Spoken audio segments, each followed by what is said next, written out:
Assalamualaikum warahmatullahi wabarakatuh. Perkenalkan, nama saya Dia Gita Putri dengan NIM 2210105978. Di sini saya akan mempresentasikan teknik dan keahlian untuk mengelola konflik. Pengertian konflik. Konflik berasal dari kata kerja Latin configere yang berarti saling memukul. Secara sosiologis, konflik merupakan sebagai suatu proses sosial antara dua orang atau lebih, bisa juga kelompok, di mana salah satu pihak berusaha menyingkirkan pihak lain dengan menghancurkannya atau membuatnya tidak berdaya. Konflik seringkali berubah menjadi kekerasan, terutama adanya upaya dengan pengelolaan konflik tidak dilaksanakan dengan sungguh-sungguh oleh pihak yang berkaitan. Manajemen konflik. Manajemen konflik sangat berpengaruh bagi anggota organisasi. Pemimpin organisasi dituntut menguasai manajemen konflik agar konflik yang muncul dapat berdampak positif untuk meningkatkan mutu organisasi. Manajemen konflik merupakan serangkaian aksi dan reaksi antara pelaku maupun pihak luar dalam suatu konflik. Tujuan manajemen konflik.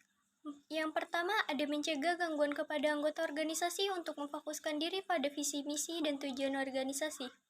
Yang kedua, meningkatkan keputusan melalui pertimbangan berdasarkan pemikiran berbagai informasi. Yang ketiga, mengurangi dampak resiko yang diakibatkan oleh adanya konflik. Yang keempat, menyelesaikan konflik dalam waktu sesingkat mungkin. Ada pandangan terhadap konflik. Yang pertama, pandangan tradisional. Pandangan tradisional ini menganggap konflik sebagai hasil disfungsional akibat komunikasi yang buruk, kurangnya keterbukaan, dan kepercayaan antara orang-orang dan kegagalan para manajer untuk tanggap terhadap kebutuhan dan aspirasi para karyawan. Yang kedua, pandangan hubungan manusia. Pandangan hubungan manusia menyatakan bahwa konflik merupakan peristiwa yang wajar dalam semua kelompok dan organisasi. Konflik tidak dapat disingkirkan dan bahkan ada kalanya konflik membawa manfaat pada kinerja kelompok. Yang ketiga, pandangan interaksionis mendorong pemimpin kelompok untuk mempertahankan suatu tingkat minimum berkelanjutan dari konflik. Dengan adanya pandangan ini menjadi jelas bahwa untuk mengatakan bahwa konflik itu seluruhnya baik atau buruk tidaklah tepat. Selanjutnya, ada dampak akibat konflik, yaitu yang pertama ada dampak positif. Konflik mampu memberikan dampak yang positif, diantaranya meningkatkan ketertiban dan kedisiplinan dalam menggunakan waktu bekerja, meningkatnya motivasi kerja untuk melakukan kompetisi secara sehat antar pribadi maupun antar kelompok dalam organisasi, banyaknya karyawan yang dapat mengembangkan karirnya sesuai dengan potensinya, meningkatnya hubungan kerjasama yang produktif. Ada juga dampak negatif. Konflik yang mampu memberikan dampak negatif diantaranya, yang pertama, meningkatkan jumlah absensi karyawan dan seringnya karyawan mungkir pada waktu jam kerja berlangsung. Yang kedua, banyak karyawan yang mengeluh karena sikap atau perilaku teman kerjanya yang dirasakan kurang adil dalam membagi tugas dan tanggung jawab. Yang ketiga, meningkatnya kecenderungan karyawan yang luar masuk atau turnover. Jenis-jenis konflik menurut Baden Eonson atau Konflik Manajemen 2007 diadaptasi terbagi menjadi 4, yaitu yang pertama ada konflik vertikal yang terjadi antara tingkat hierarki, yang kedua konflik horizontal, yang ketiga konflik di antara staf lini, yang keempat konflik peran. Tahapan-tahapan perkembangan ke arah terjadinya konflik. Yang pertama, konflik masih tersembunyi.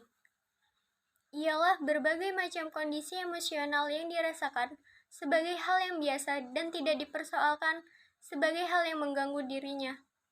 Yang kedua, konflik yang mendahului. Tahap perubahan dari apa yang dirasakan secara tersembunyi yang belum mengganggu dirinya. Kelompok atau organisasi secara keseluruhan, seperti timbulnya tujuan dan nilai yang berbeda, perbedaan peran, dan sebagainya. Yang ketiga, konflik yang dapat diamati dan yang dapat dirasakan, yaitu muncul sebagai akibat antecedent condition yang tidak terselesaikan. Yang keempat, konflik terlihat secara terwujud dan perilaku. yaitu mengantisipasi timbulnya konflik dari sebab serta akibat yang ditimbulkannya. Individu, kelompok, atau organisasi cenderung melakukan berbagai mekanisme pertahanan diri melalui perilaku. Yang kelima, akibat penyelesaian konflik. Jika konflik diselesaikan dengan efektif, dengan strategi yang tepat, maka dapat memberikan kepuasan dan dampak positif bagi semua pihak. Sebaliknya, bila tidak, maka bisa berdampak negatif terhadap kedua belah pihak sehingga mempengaruhi produktivitas kerja.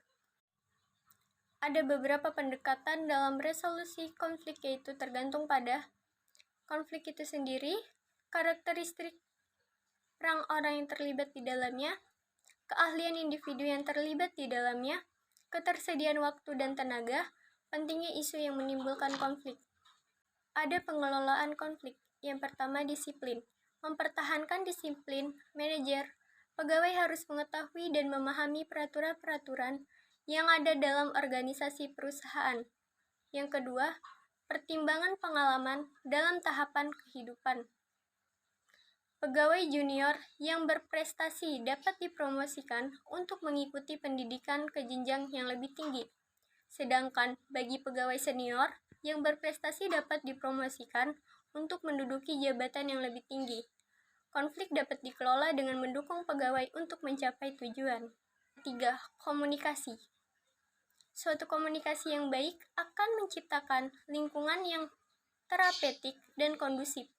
Suatu upaya yang dapat dilakukan manajer untuk menghindari konflik adalah dengan menerapkan komunikasi yang efektif dalam kegiatan sehari-hari yang akhirnya dapat dijadikan sebagai satu cara hidup. Yang 4. Mendengar secara aktif. Hal penting untuk mengelola konflik, memastikan bahwa penerimaan para manajer perawat telah memiliki pemahaman yang benar. Mereka dapat merumuskan kembali permasalahan para pegawai sebagai tanda bahwa mereka telah mendengarkan. Ada tipe manajemen konflik. Ada 5 tipe manajemen konflik. Yang pertama, menghindari. Yang kedua, mengakomodasi. Yang ketiga, mengkompromikan. Yang keempat, berkompetisi. Yang kelima, mengkolaborasikan. Yang terakhir, ada sumber penyebab konflik. Telah didapatkan ke dalam 3 kategori umum, yakni pertama, komunikasi, kesulitan semantik, pertukaran informasi yang tidak cukup, dan kebisingan saluran komunikasi kondisi anteseden yang potensial bagi konflik. Kedua, ada struktur. Ukuran dan spesialisasi bertindak sebagai kekuatan untuk merangsang konflik. Semakin besar kelompok dan semakin terspesialisasi kegiatannya, semakin besar kemungkinan terjadinya konflik. Masa kerja dan konflik berbanding terbalik. Yang ketiga, ada variabel pribadi. Penyebab variabel pribadi, perbedaan individu yang meliputi perbedaan pendirian. Kesimpulannya, konflik adalah perselisihan internal yang dihasilkan dari perbedaan nilai-nilai, keyakinan, dan perasaan antara dua orang atau lebih. Terdapat banyak cara dalam penanganan suatu konflik. Manajer atau pimpinan harus mampu mendiagnosis sumber konflik, serta memilih strategi pengelolaan konflik yang sesuai sehingga diperoleh solusi tepat atas konflik tersebut. Dengan pola pengelolaan konflik yang baik, maka akan diperoleh pengalaman dalam menangani berbagai macam konflik yang akan selalu terus terjadi dalam organisasi. Sekian presentasi saya, kurang lebihnya mohon maaf. Wassalamualaikum warahmatullahi wabarakatuh.